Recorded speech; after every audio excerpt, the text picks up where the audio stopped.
Right, so here's a clip of what Romney thinks about Libya. I will preserve and protect a woman's right to choose, and am devoted and dedicated to honoring my word in that regard. Now, I want to tell you, this is the most exciting, futuristic thing that Obama said tonight. Listen to this.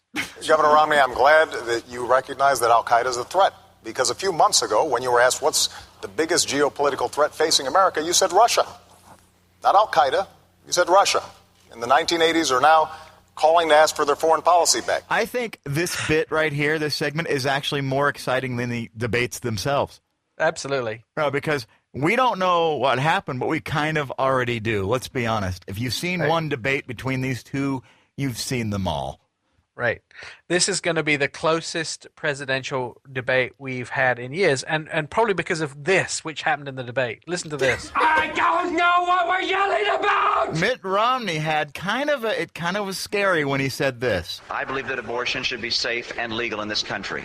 I have since the time that my mom took that position when she ran in 1970 as a U.S. Senate candidate. I mean, that's a complete and total flip-flop. Now, that frightens me a lot, but I think this comeback really puts him in his place. So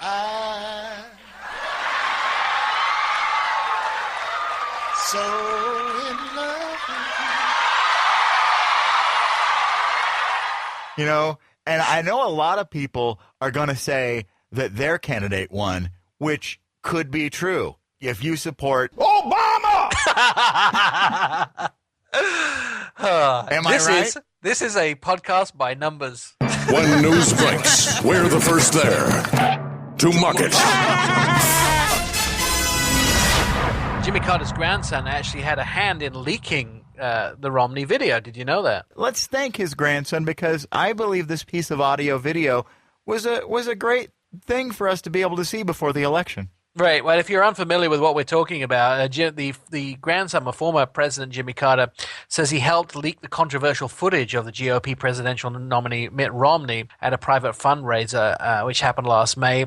This basically is probably one of the most famous pieces of footage in which Romney says this. I believe that since Roe v. Wade has been the law for 20 years, that we should sustain and support it. And I sustain and support that law and the right of a woman to make that choice. There is some other more serious news. The shooting near Brookfield, Wisconsin Mall, 7 people injured. Perpetrator of this problem, the shooter, Radcliffe Horton, has been found dead, and police say they believe it was from a self-inflicted gunshot wound. It seems like these situations are endless. They just don't seem to end. And now really what people do, they reach desperation, and they go and do things like this. In bad times, this is, these sort of things tend to be on the increase. I hardly ever go to the mall anyway. I don't enjoy it. So it would be awful. I can't even imagine this happening to you when you're at a mall. It's bad enough going shopping there. Although that doesn't keep me away from the mall. I'm always try to be more positive than that. Last story in the news lineup today: a vending machine makes you dance for free Coke, and there's a video on the website, which is the website that you may have heard of before once in your life or a couple times on the Pants Free podcast, MF.